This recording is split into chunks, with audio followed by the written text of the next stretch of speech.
ওয়ালা তানাবাযু বিল আলকাব, কাউকে মন্দ উপনামে ডেকো না। মন্দ উপনামে ডেকো না মানে কাউকে একটা বিশেষ নাম দিও না, তার নামটা সুন্দরভাবে ডাকো।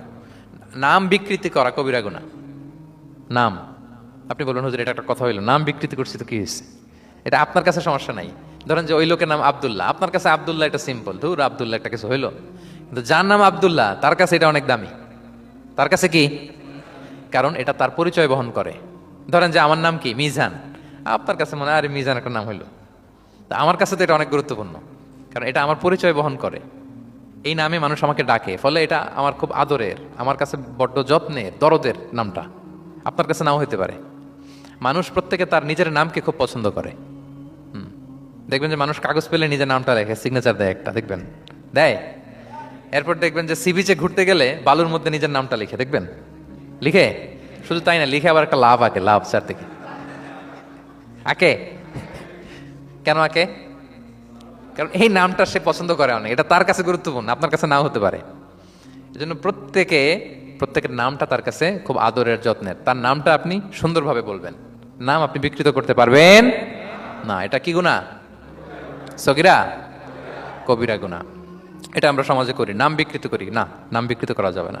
ওয়ালা তানাবাযু বিল আলকাব, মন্দ নামে ডেকো না। আমাদের সমাজে এটা আছে। দেখবেন যে বাবা মা সুন্দর নাম রেখেছে আবু বকর, ওকে ডাকে বক্কইরা, আছে না এরকম? তারপর নাম রেখেছে ধরেন আব্দুল কুদ্দুস, ওকে ডাকে। নাম রেখেছে আব্দুল ওয়াক্কাস, ওকে ডাকে। এই বিকৃতি আপনি করতে পারবেন? কারণ কিয়ামতের দিন আপনার নাম ধরে, আপনার বাবার নাম ধরে ডাকা হবে। তুদআউনা ইয়াউমাল কিয়ামাতি বিআসমাইকুম ওয়া আসমাই আবাইকুম। কিয়ামতের দিন তোমার নাম, তোমার বাবার নাম, যখন আপনাকে ডাকবে ফেরেশতারা, আপনার নাম এবং আপনার বাবার নাম ধরে ডাকা হবে। এজন্য রাসূল সাল্লাল্লাহু আলাইহি ওয়াসাল্লাম বলেন ফাআহসিনু আসমাক, তোমাদের নামগুলো সুন্দর রেখো, নাহলে সেই দিন ডাকবে বল্টুর ছেলে কল্টু দাঁড়াও। তখন এই কোটি কোটি মানুষের সামনে আপনি এই নাম নিয়ে দাঁড়াবেন আর লজ্জায় পড়বেন।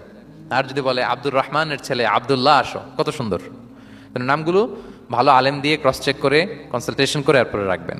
আর কাউকে মন্দ নামে কখনো ডাকা যাবে না। তার বংশের কোনো খারাপ কিছু দিয়ে তাকে ডাকা যাবে না। ধরেন একজনের বাবা ছিল চোর, কিন্তু তার সন্তান সে সৎ মানুষ হইতে পারে না। এখন বাবার কথা কি আপনি চোরের পোলা বলে ডাকতে পারবেন? না, আপনি ডাকবেন না, বলতে পারবেন না, কারণ সে তো ভালো।